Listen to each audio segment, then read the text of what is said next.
Lieutenant Raven Ward crouched behind a stack of cargo containers, his pulse rifle ready. The dim emergency lighting of the space station's storage bay cast long shadows across the metal floor. His tactical display showed 5 other green dots, his team members, all in position. "Security systems are down," whispered Sergeant Flynn through the comm, "no signs they've detected us." Raven nodded, though no one could see him. This raid on the Centauri Syndicate's hidden base had been months in the planning. Intelligence suggested they were using this trading post as a front for their slave trafficking operations. "All units, prepare to breach," he ordered. "Remember, primary objective is securing any victims and gathering evidence. Weapons free only if fired upon."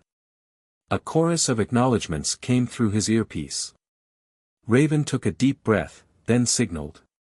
"Execute." His team moved with practiced precision.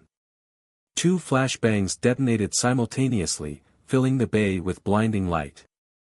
They rushed in through multiple entry points, catching the handful of guards completely off guard. "Clear left. Clear right. 2 tangos down, non-lethal." Raven advanced through the chaos, his enhanced combat armor allowing him to move swiftly despite its protection. The intelligence had been good, this was definitely more than a simple trading post. Hidden panels in the walls revealed sophisticated scanning equipment and weapon caches. "Lieutenant," called Private Rodriguez. "Found something. Storage Section C." Raven moved quickly to the location, finding Rodriguez standing before a heavy security door. The private scanner was displaying complex energy readings. "Some kind of stasis field behind this," Rodriguez reported. "Military grade." Raven's jaw tightened. Stasis fields were often used in human trafficking, they kept merchandise fresh during long transport. "Get it open." While Rodriguez worked on the door, Raven received updates from the rest of his team. They'd secured the facility with minimal resistance, taking several syndicate members into custody. But something felt off about the whole operation. "Got it," Rodriguez announced as the door slid open with a hydraulic hiss. The stasis field shimmered like a soap bubble, its surface rippling with iridescent patterns. And behind it, suspended in a standing position, was a woman. No, not a woman, an alien. Her skin was a pale lavender color, with delicate scaling patterns along her temples and neck. Her hair was silver white, floating around her face in the stasis field's no-gravity effect. She wore simple gray coveralls, clearly prisoner's garb. "Get medical here now," Raven ordered. "And find the controls for this field." It took several tense minutes to safely power down the stasis field. As it collapsed, the alien woman collapsed with it. Raven caught her before she hit the ground. Her eyes fluttered open, revealing irises of deep violet. She stiffened in his arms, terror plain on her face. "It's all right," he said quickly, trying to sound calm and reassuring. "You're safe now. I'm Lieutenant Ward with the Earth Defense Force. We're here to help." She stared at him uncomprehending, then spoke in a language he'd never heard before. His neural translator took a moment to process it. "Please, don't hurt me." "No one's going to hurt you," he promised. "What's your name?" She hesitated, then responded softly. "Tlari. Was a scholar from the Lycian Academy before." She trailed off, shuddering. "How long have they kept you here?" I don't know. The stasis, time doesn't pass normally." She tried to stand but swayed unsteadily. Raven supported her carefully. "Medical's on their way. We'll get you proper care and protection." Tlari grabbed his arm suddenly, her violet eyes wide with fear. "You don't understand. They'll come for me. The Syndicate, they don't let their property escape." "You're not property," Raven said firmly. "You're under EDF protection now. We'll keep you safe." She didn't look convinced, but some of the tension left her shoulders.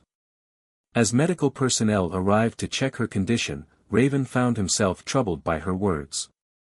The Centauri Syndicate was notorious, yes, but this level of sophistication, military-grade stasis fields, a fortified base, suggested resources beyond what intelligence had indicated. "Lieutenant," called Sergeant Flynn. "You need to see this." In another secured room, they found a database terminal. Flynn had managed to access some of its contents before the security systems could purge everything. "Shipping manifests," Flynn explained. "Dozens of specialized cargo transfers. And this." He pointed to a section of text. "Coordinates for other facilities. At least 5 more bases we didn't know about." Raven studied the data grimly. They were using this place as a distribution hub. "Copy everything you can before." Alarms suddenly blared throughout the station. Red emergency lights began flashing. Multiple ships dropping out of FTL. Rodriguez reported. "Syndicate signatures. How did they respond so fast?" Flynn wondered. Raven was already moving. "Doesn't matter. Get our people to the ships. Now." He rushed back to where Tlari was being examined. She looked up at the alarms, fear returning to her face. "They're coming," she whispered. "Not for long," Raven assured her. "Can you walk?" She nodded, pushing aside the medic trying to take her vital signs. "I will not go back to stasis. I would rather die." "That won't be necessary." Raven helped her up, noting how she moved stiffly but with determination. "Stay close to me." As they hurried through the station's corridors, explosions rocked the structure. The Syndicate ships were firing, likely trying to disable rather than destroy their own facility. Raven's team moved efficiently, covering their retreat while shepherding their prisoners and the rescued Tlari toward their ships. They reached the docking bay just as another explosion tore through the station, nearly throwing them off their feet. Through the bay's massive windows, Raven could see the Syndicate vessels, sleek, dark ships bristling with weapons. "Everyone aboard, now," he ordered, providing covering fire as his team scrambled into their assault shuttle. Tlari stumbled on the ramp, and he caught her again. Their eyes met for a moment. Despite her fear, there was a strength in her violet gaze that impressed him. She had survived God knew how long as a prisoner, and she wasn't broken. "Thank you," she said softly. Raven helped her aboard. "Save it for when we're safely away. This isn't over yet." As if to emphasize his point, another explosion rocked the station. He sealed the shuttle's hatch and rushed to the cockpit. The real fight was just beginning, but he had made a promise to keep Tlari safe. And Lieutenant Raven Ward kept his promises. The assault shuttle's engines roared as they accelerated away from the station. Raven's hands flew over the controls, executing evasive maneuvers as enemy fire lit up the void around them. "Multiple hostiles on R6. Flynn reported from the weapons station. "Interceptors, coming in fast." In the passenger compartment, Tlari gripped her restraints, knuckles pale against her lavender skin. The other team members were securing their prisoners and preparing for potential boarding attempts. "Ready countermeasures," Raven ordered. He glanced at the tactical display, mind racing through options. The Syndicate ships were faster, better armed. Their only advantage was that the enemy likely wanted to disable rather than destroy them, they wouldn't risk losing their property. The shuttle shuddered as energy weapons fire grazed their shields. Tlari made a small sound of distress, and Raven found himself speaking to her over his shoulder. "Hold on. This isn't my first chase." Their pursuers were hurting them, he realized, trying to force them toward a larger vessel emerging from FTL.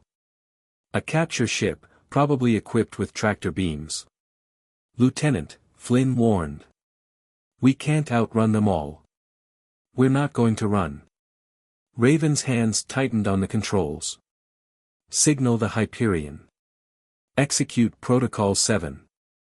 Flynn's eyes widened, but he sent the coded transmission. Moments later, space itself seemed to tear open as the EDF destroyer Hyperion dropped out of FTL practically on top of the Syndicate ships. All hostile vessels, boomed a transmission on all frequencies. "This is Captain Winters of the EDF Hyperion. Stand down immediately or be destroyed." The Syndicate ships scattered like startled birds. The capture ship tried to turn too late, the Hyperion's main guns reduced it to atoms. "Get us aboard," Raven ordered Flynn. "Fast, before their reinforcements show up." The shuttle limped into the Hyperion's landing bay just as more Syndicate ships began appearing at the edge of sensor range. But the destroyer was already spinning up its FTL drive. "Impressive timing," Clary said softly as they disembarked. Her violet eyes studied the massive warship's interior with a mixture of awe and lingering fear. "Captain Winters owes me a favor," Raven explained. "Several, actually. Come on, we need to get you to medical." "I'm fine," she protested, but swayed slightly as she stepped onto the deck. "You've been in stasis for who knows how long. You need to be checked out properly." She started to argue further, then pressed a hand to her head, grimacing. "Perhaps, you are right." The Hyperion's medical bay was state-of-the-art, with equipment designed to handle both human and known alien physiologies. The chief medical officer, Dr. Patel, began scanning Clary immediately. "Fascinating," she muttered. "Your biology shares some basic similarities with humans, but the cellular structure. I've never seen anything quite like it." "The Lycians are a relatively isolated species," Clary explained. "We rarely venture beyond our own systems." Her voice turned bitter. "Which made me an exotic prize when the Syndicate raided our research outpost." "How long ago was that?" Raven asked gently. 3 standard years, I think. Though as I said, time in stasis." She shuddered. "They would wake me periodically. To ensure I remained compliant." Raven's fists clenched. The Syndicate's cruelty was legendary, but hearing it described so matter-of-factly made his blood boil. "The physical effects of long-term stasis are treatable," Dr. Patel said. "But the psychological trauma—" "I am stronger than they believed," Clary said firmly. "They tried to break me, to make me a docile pet. They failed. Still, the doctor insisted, I'm recommending at least a few days of observation. Your body needs time to readjust." Clary looked ready to protest again, but Raven stepped in. "That's probably wise. You'll be safe here. The Hyperion is one of the most powerful ships in the fleet." "And where will you be?" "Coordinating with command. The data we recovered could help us take down more Syndicate operations. Free more people like you." She studied him for a long moment. "You truly believe you can fight them? The Syndicate's influence reaches further than you know." "Maybe. But that won't stop us from trying." A ghost of a smile touched her lips. "Your species is either very brave or very foolish." "Probably both," he admitted. "Get some rest. I'll check on you later." Over the next few days, as the Hyperion made its way back to Earth, Raven found himself visiting the medical bay frequently. Clary was recovering quickly, her natural resilience asserting itself once freed from stasis. They talked for hours about their respective cultures, filling in gaps in each other's knowledge. He learned that she had been a xenobiologist, studying the evolution of life on different worlds. She was fascinated by humanity's rapid expansion into space, their drive to explore and connect with other species. "My people are more cautious," she explained. "We believe in careful observation before making contact. Though perhaps if we had been more like humans, had better defenses. You can't blame yourself for what happened." "No. But I can ensure it doesn't happen to others." She sat up straighter in her bed. "That data you recovered, I can help analyze it. I learned things during my captivity, about their operations, their methods. Are you sure you want to revisit those memories?" Her violet eyes flashed. What I want is justice. And if helping you brings down even a small part of their organization, it will be worth it. Raven nodded slowly. I'll have to clear it with command, but we could use your insight. They were interrupted by alarms blaring throughout the ship. Raven's comm unit crackled to life. Lieutenant. Multiple hostile signatures just dropped out of FTL. They're blocking our route to Earth. How many? At least 7 capital ships. They're charging weapons. Flari grabbed his arm. You see. They never let go of what they consider theirs. Good thing you're not theirs anymore. Raven checked his sidearm. Stay here. We'll handle this. No. She stood, steady on her feet now. I told you, I'm done hiding. If they want me, let them try to take me. Before he could argue, Captain Winter's voice boomed through the ship's comm system, all hands to battle stations. This is not a drill. Repeat, all hands to battle stations. Raven looked at Flari's determined face and made a decision. Fine. But stay close to me. And if I tell you to run? I will not run, she said firmly. Not ever again. As they hurried through the corridors toward the bridge, Raven found himself admiring her spirit. The Syndicate had tried to enslave her body, but they had failed to crush her soul. The real question was, would that spirit be enough to survive what was coming? Earth's gleaming skyline stretched before them, a testament to humanity's progress. Flari pressed her hand against the transport's window, taking in the towering structures and streams of flying vehicles with wide violet eyes. It's overwhelming, she admitted. So many people, so much activity.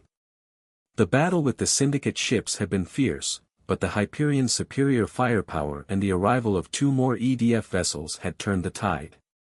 Now, 2 weeks later, they were finally approaching their destination. We'll start slow, Raven assured her. The diplomatic quarter is more peaceful. You'll have time to adjust. The transport descended toward a complex of elegant buildings set apart from the main city. Gardens and water features created an atmosphere of tranquility, though Flari could spot the subtle security measures integrated into the design.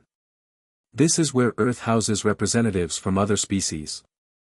And refugees seeking asylum, Raven explained. The paperwork's already been processed. You'll have protected status while the investigation continues. Flari's expression darkened. And how many others are still out there? Still in stasis, or worse? We're working on that. The data you helped analyze has already led to 2 more raids. 37 people freed. She nodded, but he could see the weight of responsibility in her shoulders. During their journey to Earth, she had thrown herself into helping decrypt and understand the Syndicate's records. Her insights into their operations had proven invaluable. The transport landed on a private pad. 2 EDF security officers and a tall, elegant alien woman waited to greet them. Welcome to Earth, Flari, the alien woman said in perfect Lycian. I am Ambassador Krell of the Diplomatic Corps. We've been eagerly awaiting your arrival. Flari straightened, responding with a formal greeting in their shared language. Raven watched the exchange with interest. This was the first time he'd seen her interact with someone from a species closer to her own. Lieutenant Ward will continue to serve as your primary security contact, Krell continued, switching to standard. But we've arranged comfortable quarters here in the diplomatic quarter. You'll have access to all facilities, and our medical staff is available if you need them. They were led through the complex to a spacious apartment. The decor incorporated elements of Lycian design, soft, organic curves and luminescent panels that mimicked their homeworld's natural light. It's thoughtful, Flari said softly. I had not expected such consideration. Earth takes its responsibilities to refugees seriously, Krell replied. Especially those who've suffered as you have. Now, you must be tired from the journey. Rest, adjust. We can discuss more tomorrow. Once they were alone, Flari moved restlessly through the rooms, touching things as if to convince herself they were real. Raven watched her from the doorway, noting how she kept checking sight lines and exits, habits learned in captivity. "I'll be staying in the security wing," he said. "Just 2 minutes away if you need anything." She turned to face him. "You're continuing as my guard?" "More like liaison. But yes, I'll be around. The Syndicate still has resources on Earth, even if they can't operate openly. You don't have to protect me anymore. I'm safe here. Maybe I want to." The words slipped out before he could stop them. Flari's scales shifted color slightly, a reaction he'd learned indicated surprise or emotional intensity. "Why?" "Because you've been through hell and come out fighting. Because you immediately turned around and started helping others instead of focusing on yourself. Because," he stopped himself. "Because it's the right thing to do." She studied him with those compelling violet eyes. "Your species is strange, Raven Ward. You fight so fiercely for others, yet seem uncomfortable acknowledging your own emotions. Says the woman who deflects personal conversations by analyzing xenopsychology," he countered with a slight smile. She actually laughed, a sound he'd never heard from her before. It transformed her face, making her seem younger, lighter. The moment was interrupted by his comm unit chiming. "Lieutenant, Priority 1 message from command." "Go ahead." "Sir, we've detected unusual communication patterns from within the diplomatic quarter. Possible Syndicate activity." Flari's expression hardened. "They're here." "We don't know that yet," Raven cautioned, but his hand moved to his sidearm. "Could be nothing." "It's never nothing with them." She moved to the apartment's security console, fingers flying over the controls. "Look, there are gaps in the sensor coverage. Small ones, but enough to slip through if you knew they were there." Raven keyed his comm. "This is Ward. Full security lockdown, all diplomatic quarters. And get me everything we have on maintenance and construction crews for the past month." "Already implementing lockdown, sir. Data incoming to your tablet."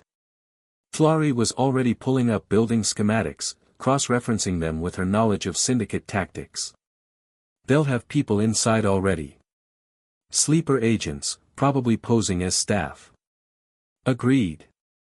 And they'll move soon, before we can fully investigate. Then we should strike first." Her violet eyes blazed with determination. "Use me as bait."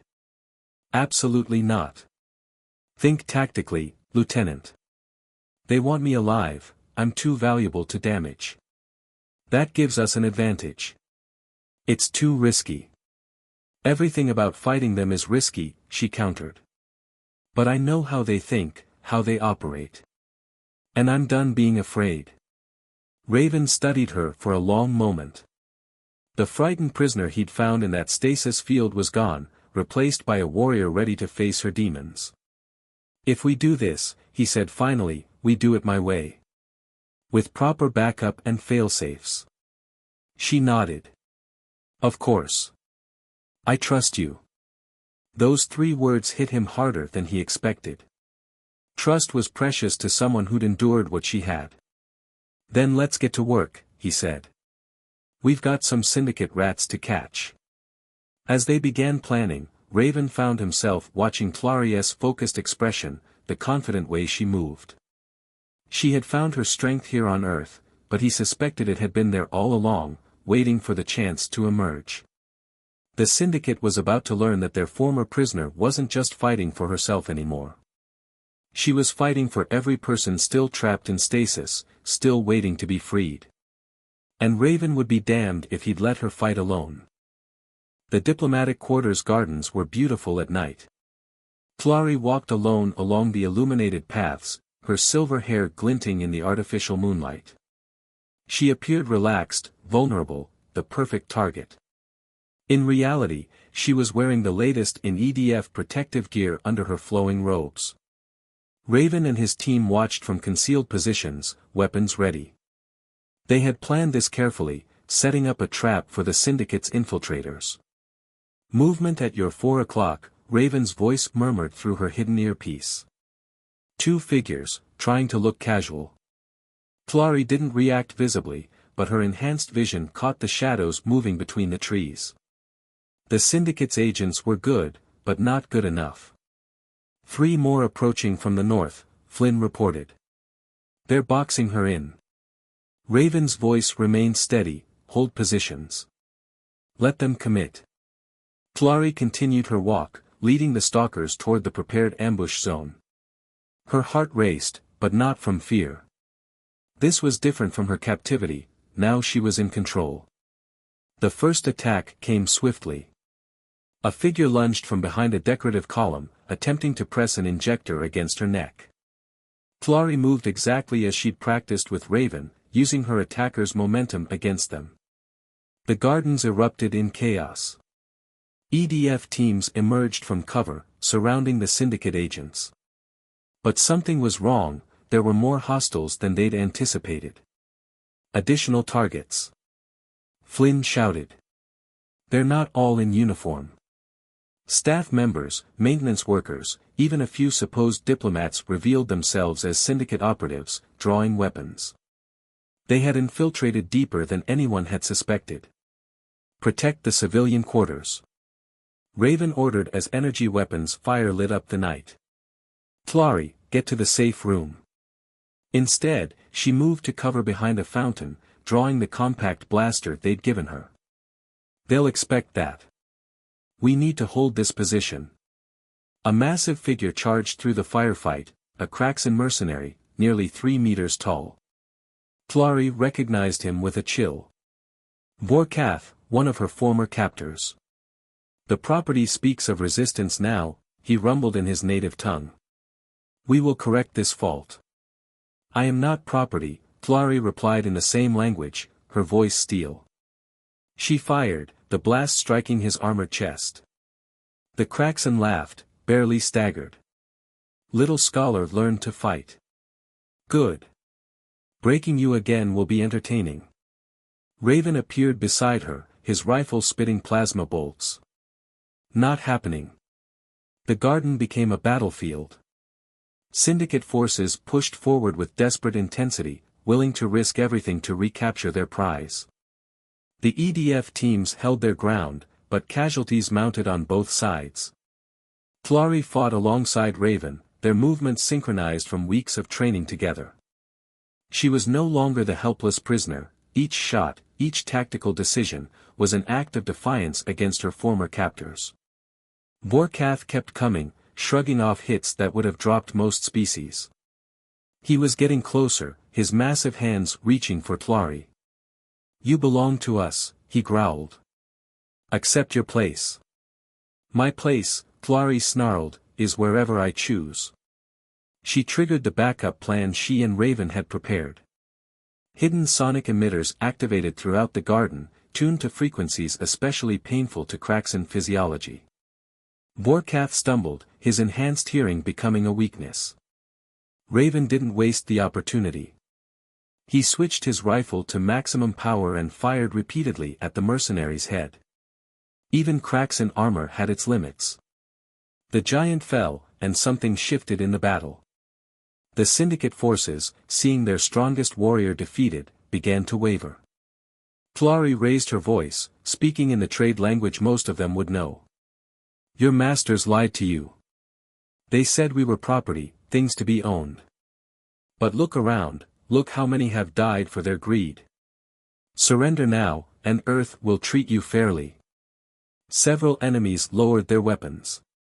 Others tried to retreat, only to find their escape routes blocked by more EDF forces. Within minutes, the shooting stopped. Flari approached one of the captured agents, a younger member of her own species. Why? She asked softly. Why work for them? They said they would hurt my family, he whispered. Said they would find them no matter where they hid. And now you know they lied about that too. She placed a hand on his shoulder. Help us stop them, and we'll protect your loved ones. Raven coordinated with security forces, securing prisoners and evidence. The diplomatic quarter had been damaged in the fighting, but no civilians had been harmed. More importantly, they had captured over 30 syndicate operatives, a treasure trove of intelligence. "You did well," he told Tlari as medical teams treated the wounded. "Though I'm pretty sure get to the safe room meant something different in the plan." She gave him a tired smile. "Plans change. And I meant what I said, I choose where I stand now. Tonight, it was beside you." He wanted to respond, but duty called. There would be debriefings, investigations, diplomatic fallout to manage. The syndicate's infiltration of Earth's diplomatic quarter would have serious repercussions. But watching Tlari help coordinate with security, checking on wounded from both sides, Raven felt a surge of pride. She had transformed her pain into purpose, her fear into strength. The syndicate had tried to make her a possession, but she had become something far more powerful, a symbol of resistance. And perhaps, though he wasn't ready to admit it yet, something more personal to him as well. The aftermath of the diplomatic quarter battle changed everything. Intelligence gathered from captured operatives led to the largest anti-trafficking operation in Earth Defense Force history. Dozens of syndicate facilities were raided simultaneously across 3 sectors. Hundreds of captives freed. Thousands of conspirators arrested. Tlari stood before the Coalition Security Council, her testimony helping to seal the fate of her former captors. The evidence she provided, combined with her first-hand account of the syndicate's operations, proved devastating to their organization. The syndicate's power was built on fear, she told the assembled representatives. Fear of their reach, their influence.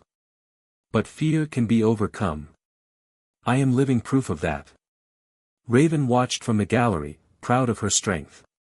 In the months since the battle, she had become a powerful advocate for trafficking survivors, working tirelessly to help others reclaim their lives.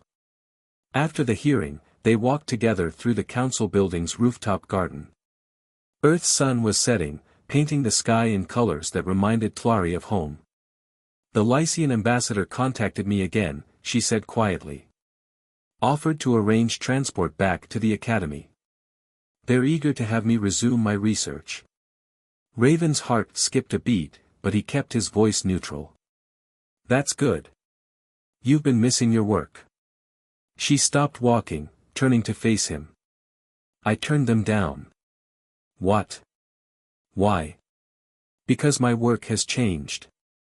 The knowledge I gained, terrible as it was, can help protect others from suffering the same fate. The Coalition is establishing a new task force to combat trafficking across species boundaries. They've asked me to lead it. That's incredible. Congratulations." Tlari's scales shifted color slightly, that reaction that still fascinated him. "There's more. The position would be based here on Earth. And they're requesting an EDF liaison officer to coordinate military operations." Raven felt a smile tugging at his lips. "Are they now?" "Someone with experience in anti-trafficking operations. Someone who works well with other species. Someone who never gives up on people who need help." Her violet eyes met his. "Know anyone who might fit that description? I might have a few suggestions." She stepped closer. "Just suggestions?" "Tlari." He took a deep breath. "These past months, working with you, watching you rebuild your life. I've never met anyone with your courage, your compassion. But I don't want to complicate your recovery. You've been through so much trauma, and I." She pressed a finger to his lips, silencing him. "Stop. You're doing that human thing again, where you try to protect everyone except yourself." Her hand moved to his cheek. "Did you ever consider that maybe you're part of my recovery? That having someone who saw me at my worst and still believed in my strength, that it helped me believe in myself again?" Raven covered her hand with his. "I believed in you because you never stopped fighting. Never stopped trying to help others, even when you were hurting yourself. And you never stopped standing beside me. Even when I was difficult, angry, pushing everyone away. She smiled. We make a good team, Lieutenant Ward. In the field and out of it. The best. He drew her closer. So. Earth, huh? Earth. Though I have conditions. Of course you do. First, we upgrade the task force's tracking systems. The syndicate may be wounded, but splinter groups will try to continue their operations. We need better detection methods. Raven nodded. Done. What else? Second, we establish a comprehensive support network for survivors. Medical care, counseling, job training, legal assistance, whatever they need to rebuild their lives. Already working on it. The coalition's committed significant resources. Third. She leaned in, her breath warm against his ear. You take me to dinner. Somewhere nice. And we stop pretending we're just colleagues. His arms slipped around her waist. Those are some demanding conditions, Director Tlari. I believe in asking for what I want, Lieutenant Ward. Her violet eyes sparkled. I learned that from humans. The kiss, when it came, felt like the most natural thing in the world. Different species, different backgrounds, none of it mattered. They had found each other in the darkness and fought their way into the light together. Later that evening, they stood on the balcony of Tlari's apartment, watching the city lights below. She leaned back against Raven's chest, his arms around her. Tell me what you're thinking, he said softly. I'm thinking about all the others still out there. The ones we haven't found yet. We'll find them. However long it takes. She turned in his embrace. Promise me something. Anything. Promise me we'll never stop fighting. That no matter how difficult it gets, we'll keep working to free others from chains, physical or psychological. I promise. He kissed her forehead. Together. Tlari smiled, an expression of pure joy that still amazed him every time he saw it. Together, she agreed. Always. In the apartment below, their communications terminal chimed with a priority alert. Somewhere out in the vastness of space, someone else needed help. Needed hope. They shared a look, then moved as one toward the sound. There would be time for themselves later. Right now, duty called. But this time, they would answer it hand in hand. A former prisoner and the soldier who'd helped free her, now partners in every sense of the word. Ready to face whatever challenges came next. Together.